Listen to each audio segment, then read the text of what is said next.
Welcome to another episode of the Federal Newswire Lunch Hour Podcast with your host, Andrew Langer. Well, hey, everybody. Welcome to another episode of the Federal Newswire's Lunch Hour Podcast. I'm Andrew Langer, your host. Our guest today is Curt Mills. He's the executive director of the American Conservative, where he previously served as senior reporter and contributing editor. He specializes in foreign policy and campaign coverage and has an extensive background in political journalism, having worked at the National Interest, U.S. News and World Report, the Washington Examiner, and the Spectator. He was a 2018-2019 Robert Novak Journalism Fellow and most recently worked as a consultant at a global macro hedge fund.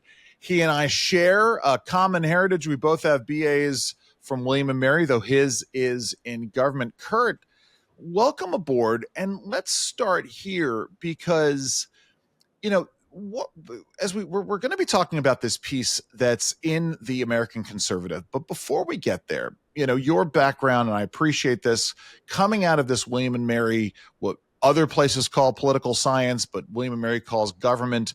I know you look at things in a very empirical way. What are most folks missing about sort of the geostrategic landscape, especially as it pertains to the Middle East right now? Oh man, I know it's a big question, but yeah. We'll start big and we'll start drilling down. Yeah, I mean, look, I think my zoom out is that kind of my thing is mixing domestic politics with international. Sure. Right? A lot of times people are siloed into one or the other, and then some people think that one doesn't impact the other, and I just wholly disagree. I mean, right? Trump. I mean, we're recording this on May 1st, and Trump in real time is interspersing domestic political concerns with national security picks, et cetera, et cetera. We're obviously reeling from the firing of Mike Waltz, and so. Like I think firing of Mike Waltz, right? But firing of Mike Waltz to move him over possibly to right, UN ambassador, right. I agree. No, he's announced that. I mean, I think. Yeah. I mean, my own view of that is that Trump has continually put people in the UN role that he doesn't really want to see so much. So, like, I appreciate that. Nikki Haley, maybe Elise Stefanik, and then they pulled the nomination because of the narrow House margins. And then again, Michael Waltz, who obviously his confidence in him is shaken enough that he doesn't want to see him every day. I mean, that office, for anyone who's been in the White House, I mean, the NSA's office is the best office other than the Oval Office. It is right there. Kissinger, wanted that office with Nixon. Proximity is power. So he has been deported to New York at the very least. To answer your question directly, you have had since at least the 2008 election, and I would note that the 2004 election was really close. A clear desire by the American people, and I would say in both parties, there's been tendencies in both parties to extricate us out of the Middle East. And different administrations have talked about this. Obama famously talked about. We talked about a lot of things, but the term back then was the pivot to Asia. Right. And Trump's refrain is more like no more endless wars. And, right. Meanwhile, the Middle East seems to seemingly suck us back, and there's different reasons why it occurs, and there's different reasons why neither president has ripped the Band-Aid off. And even Biden, remember, I mean, he stakes a lot of political capital in his first year to leaving Afghanistan, and right. And people can malign that. I actually think it's the best thing Biden ever did. But the alternative for Biden was to escalate in Afghanistan, and that was a worse option. Yeah.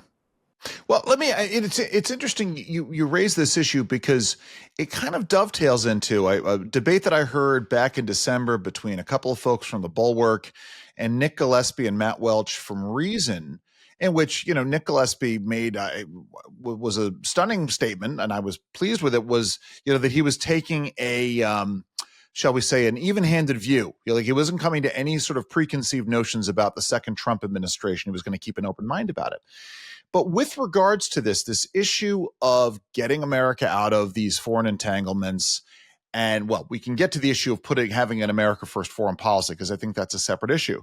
But on Trump's promise to sort of get us out of constant endless wars, one would think that the libertarians, the smaller libertarians, would be happier about this, yet they aren't.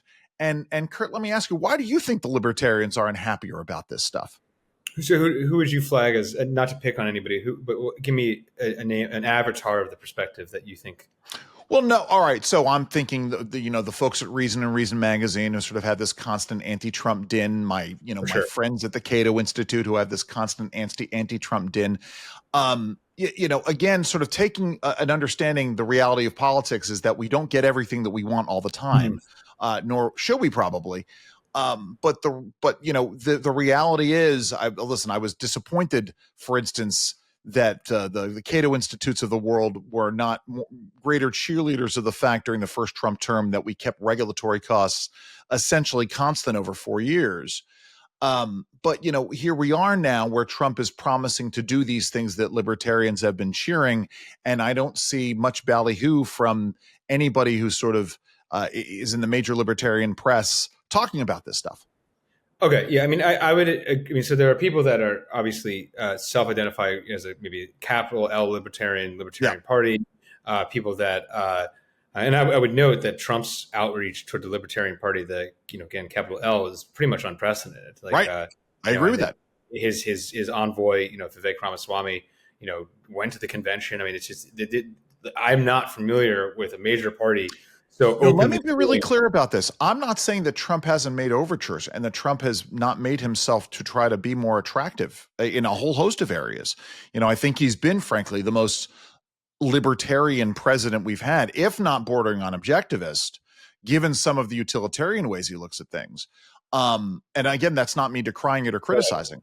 What I'm saying is the other way around is that, and maybe it's the establishmentarian libertarian class that is all about this, but please go ahead. I don't want to put words in your mouth. No. I mean, I think just, again, now more directly slice into it. I mean, I think, Cato's foreign policy shop, particularly in the second Trump's term, I happen to know some of those guys. I think they have actually been fairly supportive of the administration when they go in a certain direction. Reason is interesting. I think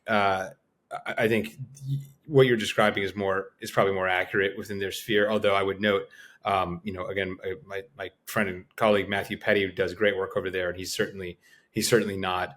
If he's anti-Trump, he's anti-Trump when Trump is talking about bombing the Houthis or something like that. So he's very supportive on the sort of non-interventionist valence. I think in general, though, with for people maybe not as familiar with this inside baseball, for those who think that the world should be governed by basically open markets and trade and free movements of people and that kind of sort of thing, I think there always has been two main tendencies. Tendency one, which is like, the U.S. should just have a light footprint of a state. Some people say it shouldn't have a state at all. Right.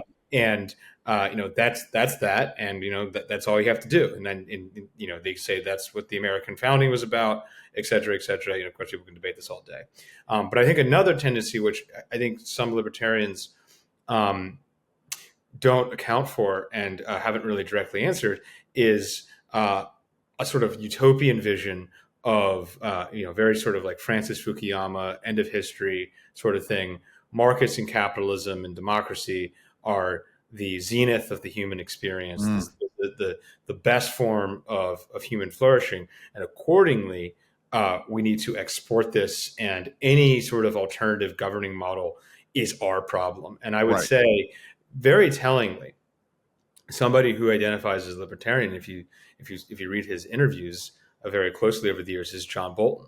Right. And of course, people in the Mises Institute or stuff like that don't like. Oh yeah, they don't like Mr. Bolton at all. But I think it's also I think it's in Bolton's first political experience, again self-advertised, was volunteering for Goldwater in '64. I think there is something to this idea of, if you have such a absolute conviction and fervor on the ideas that looked so ascendant and hegemonic in the early 90s at the collapse of the Soviet Union, a lot of times that informs the absolute inability to work pragmatically with any other sort of governing structure. We have to live in the real world, right? This is the thing that gets me. I mean, if there's any lesson I think that we've learned, it's that opening up markets in Russia and opening up markets in China did not make either of those societies really any more free. I mean, I would argue Russia possibly more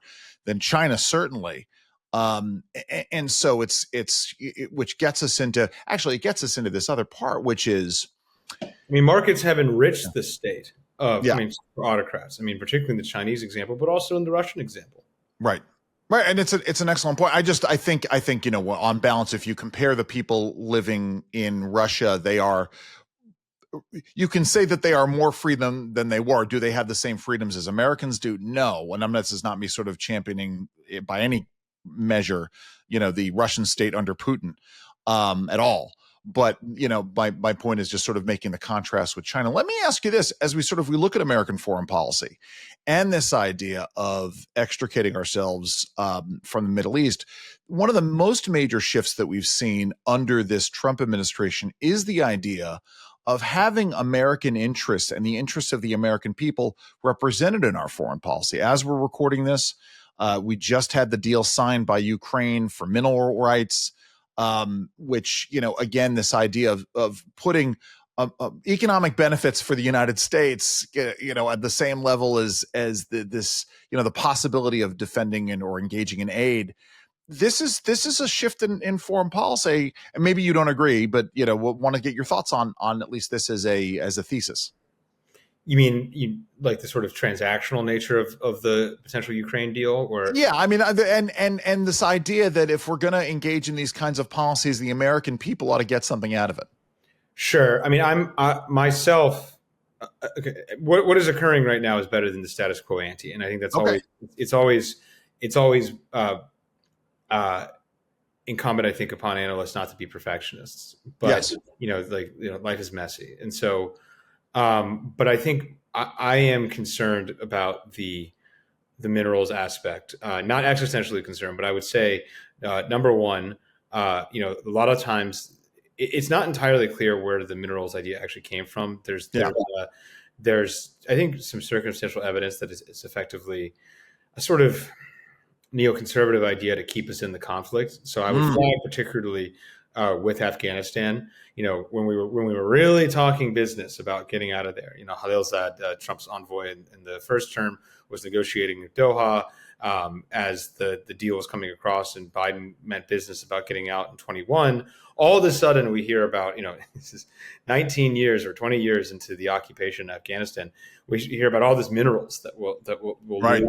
The Chinese will get the minerals. We got to stay. Interesting. And so it's like, the minerals always come in like a sort of deus ex machina, like we don't hear about them at all at the beginning of the war. All of a sudden, there's golden streaks, folks. And so, I'd be leery of that. And then number two, regardless of whether or not the minerals are there, I would say, good luck opening up a mining operation in a war zone, right? Yes. And I would flag that with Afghanistan, right? Like have the Chinese actually assuming they're there, which I don't, think that they are provably there in the measure that is often reported. You haven't seen actually a ton of investment into the country. And I think, look, the Taliban is obviously the Taliban, but relatively speaking, compared to their competitors within Afghanistan, compared to ISIS-K, for instance, they are a pragmatic Islamist government, again, relatively. Regardless, nobody really wants to put it, unless you just have an insane appetite for risk, you don't want to invest in that kind of thing. And then second, and thirdly, even if you got investors for this sort of thing, if those mining operations were so precarious and so dangerous that they had to be guarded by U.S. and or European troops, then you are setting up a possibility of a casus belli for a new conflict, which is these guys get blown up, right? And you saw that, again, not to compare it with Afghanistan, but I think it's an apt parallel. You saw it with Abbey Gate when a dozen American soldiers were killed in the evacuation of Afghanistan. A lot of people said that's why we have to go back. And, again, Biden had the sort of resolve not to do that, to his credit. But another president might send us back in. So I'm pretty leery of it. But again, at least as part of a negotiated settlement of this conflict, I I'm willing to accept it for now. But I think it's not the greatest precedent. Personally. So here's the question then, and again, we're going to drill down into this particular piece in a second, but it sounds to me, I mean, obviously we get these treaty obligations. Mm-hmm. And I appreciate what you're saying about the transactional nature and whether or not it is just an excuse to sort of keep us engaged elsewhere. Right. But I mean, are we running, because in terms of foreign policy and when America gets involved, is it one of your theses? And I don't want to say it's a single thesis, that we should only be involved when it directly threatens American interests, and by that the American people themselves. And I'm not saying I disagree with you. I'm just trying to sort of figure out the sort of the Mills doctrine here, and you know, and as part of this, and I don't want to put words in your mouth, is it time for us to get out of NATO as an extension of this because of the possibility, right? Anyway, your thoughts here.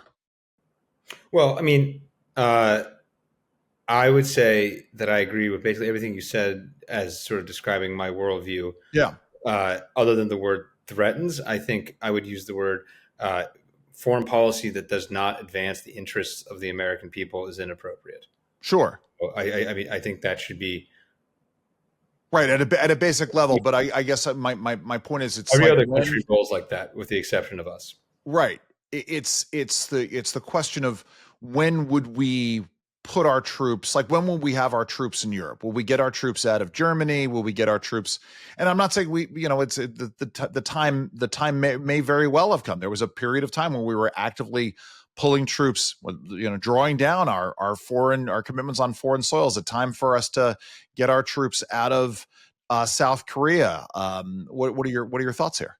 Well, I mean, the problem with basically at least the last 50 years of U.S. foreign policy, if not a century, is that we have these commitments. So it's very much like, just because, let's say you inherit control of an organization, just because you might not have made a certain decision, often you're bound by the decisions of your predecessors. Of course. Yeah. That's the nature of treaties. Right. Yeah. So I think, you've got to respond sort of prudently, but I would say to your specific examples, you could have once you have a framework that NATO is effectively either an obsolete or freeloading organization, which is my perspective, and I think pretty clearly the perspective of the administration and the President of the United States, then the question is, what do you do about it? And right. I think, one option obviously is unilateral exodus, but I view that as potentially an option after others are exhausted. I think there are serious proposals that are abound, which is,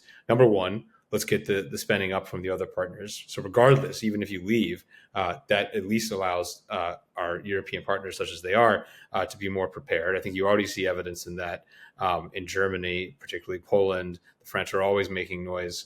So the continent itself will be better defended. But I think secondarily, there's other options like my colleague Sumatra Mitra has a proposal that has gotten some sort of currency in the administration and circles around it, called dormant NATO, which effectively is just a NATO with far less U.S. commitment. And so I think there are tons of moderate options that achieve us getting out relatively without the sort of violent exodus. But again, sometimes it's better to rip the Band-Aid off. And I think, even recent history, we had the admission of Finland and Sweden into this defense compact. And again, I think a lot of people aren't familiar. If you're NATO, you have Article 5 obligations that will defend anything. And so, it's not like Finland and Russia have exactly the most peaceful history. They've fought a lot of wars together, and there's even indications that they're going to have tussles in the coming years in the Arctic. That makes me pretty wary, and I think the status quo is also untenable. So I think there's a pragmatic way to reduce American commitments in NATO, and there's a way to do it that stops short of just randomly exiting. But again, I don't think that should be off the table. I mean, if you say the U.S. will never leave NATO, then what's the real rubber meets the road incentive for anyone to do anything differently? South Korea, I mean, I think Korea is a mess, and I don't. I think our presence there is actually somewhat controversial. South Korean politics is basically South Korean politics and society is kind of deeply unhealthy. It's not clear that we're the major X variables on that. But again, I don't think that's like a status quo to celebrate. And why would we want to be in places where the people don't want us there?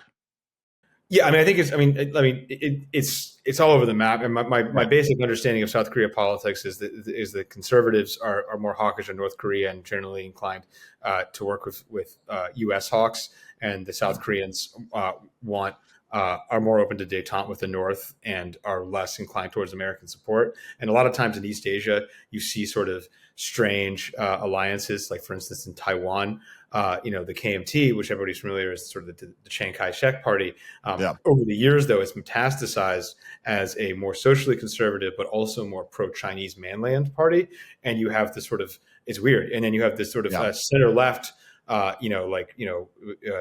almost like sort of LGBTQ maximal rights party that is extremely pro-American and is actually very pro-Trump, because Trump, of course, has been more bellicose in supporting Taiwan than almost any American president. So again, I think, I've sort of gotten, I made this kind of point it's a separate scenario, but I kind of made this point this week that, it's not entirely clear that the U.S. should have, or even Trump, from naked self-interest, should have cheered Pierre Poilievre winning in Canada over Mark Carney, even though Poilievre's the conservative.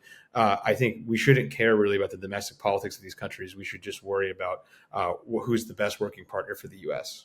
Well, it's a corollary to the idea of I don't particularly care how the people in other nations favorably or unfavorably view America. That's not, I just care about that, our government is engaging in a foreign policy that is best for Americans. And I say this as someone who has an international relations degree.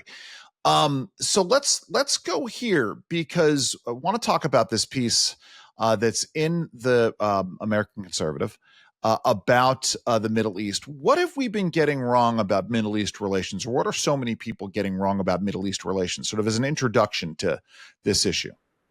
Sure. I think the piece that you're referring to is by Mr. George O'Neill, who's a member of our board. And it was sort of timed around the Easter holiday. And it talked about, the Christian imperative to question the existing U.S. support for the Israeli government effectively. And, how Christian is the exercise really. And of course, I think the sort of darkly comic example of this is the current U.S. ambassador to Israel, Mike Huckabee, who's of course, a talented preacher by training, and sort of a celebrity evangelical figure, and of course politician. And he represents, I would say, whether or not he himself believes this to his core, but he represents the sort of maximal baby boomer evangelical support for the absolute Israeli hardline. And of course, the extreme version of Christian Zionism is that it's time to build the third temple, because that will usher in Armageddon as foretold in the book of Revelations. I think you see a generational change across the spectrum, but particularly within the Protestant American church, on the issue of Israeli-Palestine, and that there's a far more skeptical of this government, or supporting, I should say. Like, again, at the end of the day, Israel's a separate country. I think it's very important to establish that. But this war, as far as we know, is not possible, at least on the scale and, frankly, the monstrosity that has gone on, without U.S. arms support and without U.S. moral support and diplomatic support. And I think the point, and the article itself is very scripturally grounded, but the overwhelming point is to raise a skeptical voice towards the often slavish devotion towards the Israeli hardline that you see among Christian evangelicals. Is the piece, and the piece essentially asks the question about what would Jesus do vis-a-vis the Israel-Palestinian conflict. Is the piece, now I'm trying to figure out the best way to sort of ask this. Is the piece positing Well, no, I mean, obviously the piece is positing that evangelicals have gotten this wrong. Walk us through the sort of the inherent moral, if not theological, problem that George O'Neill lays out in this piece. Sure. I think it's ipso facto. It's in the Old Testament itself, right? Yep. I mean, thou shalt not kill, and obviously, all governments kill, but the Israeli government is taking it to a point of sort of maximum contradiction, and discomfort, I think, for most observers. And so, I think the critique often is that if you take, this is not an area of, if you take it to its ideological extreme, I think there is a concern that a lot of American Christians are effectively wearing Christianity as garb, that they don't actually mean it in any meaningful way. If you read the books, it's that it's so interwoven with their political views that they're turning their eyes towards, I think pretty much the most ongoing inexcusable slaughter going on the planet right now. There's of course, terrible wars in Africa, but Right. and other places, but contra the Israel-Palestine situation, you don't have extreme U.S. diplomatic and military industrial support for the slaughter. So, I mean, sort of talking about this, because it's a different perspective on all of this, and obviously trying to make the case to evangelical Christians, conservative evangelical Christians, because I think the more progressive evangelicals, and there's a community that's like, what? I'm sorry, say that again. They're probably already there. I mean, right. My question is, I know I'm sure one of the critiques or one of the responses would be, well, there has been such great persecution of Christians in this kind of a community, in the same way that folks sort of cock their heads a little bit when they think about the LGBTQIA community supporting Palestine, given the open hostility on the part of Orthodox Islam towards non-Islamic faiths. How do we square that circle? Or how does George square that circle? Yeah. To respond to your question, I think in terms of it's often trumpeted as Israel is the only government in the Middle East that protects Christians. I think it is a bit of a canard. It's doubtless that Israel protects Christians in some measure, but oftentimes you see, I think, again, like human organizations are large and there's always bad actors, but I think you see, oftentimes a sort of jingoistic Israeli Jewish disrespect for elements of the Christian faith. There of course have been other governments within the Middle East that protect Christians, right? So it's not a clear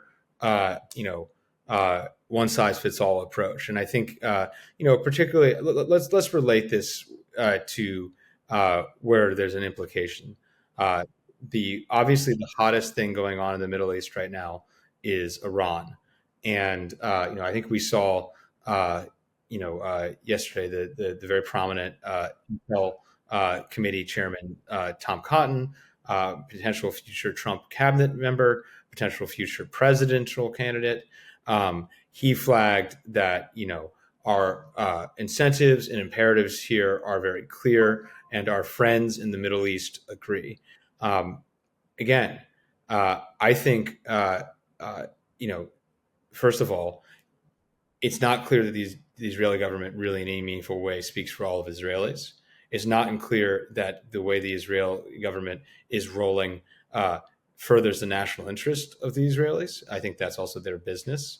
But I think specifically with the Iran issue, you actually have a Middle East right now that is united with the exception of the Israeli government. Very contra Trump one. There is a clear desire by the Gulf for the U.S. to find a working arrangement with the Iranians to avoid a wider war. But the Israeli government obviously objects in extremely strenuous terms. And I'm always attracted to binaries. And I recognize that, life is often not binary, but I am struggling to see how Trump avoids the binary of either choosing peace or diving into war. Well, and one can sort of talk about, well, there are a lot of things one could talk about. Let's sort of pull it here because, given what we've been talking about, and in terms of sort of your view, and again, I'm not saying that you share 100% every view that George O'Neill does, but talking about how, in Curt Mills' view, foreign policy ought to work. What you're talking about here is making a message and making a case to a huge portion of the Trump voting bloc. That's what you're talking about. You are not talking about advocating particularly for the Israeli government, or George O'Neill is not talking about advocating to the Israeli government. What you're talking about is trying to change the minds of folks who can influence the perspective of the U.S. government to change their perspective on this situation. Yeah, I mean, Israelis' opinions are Israelis' opinions. That they're welcome to do what they want, and they're welcome to vote for whatever government they want. That's not my concern, and I don't believe it's really George's concern, although he can speak for himself. Right. I think that there is a view that the actual bastion of support for the most extreme measures out of Israel is Christian evangelicals, particularly older Christian evangelicals, who are marinated in a perspective that is outmoded and isn't associated with or isn't cognizant of a lot of the realities that have occurred this century. The unquestioning, unthinking, I don't think we should be fully in lockstep with the leadership of any country, sure, let alone a country that has arguably, gotten us into a number of wars just in my adult lifetime. Well, there you go.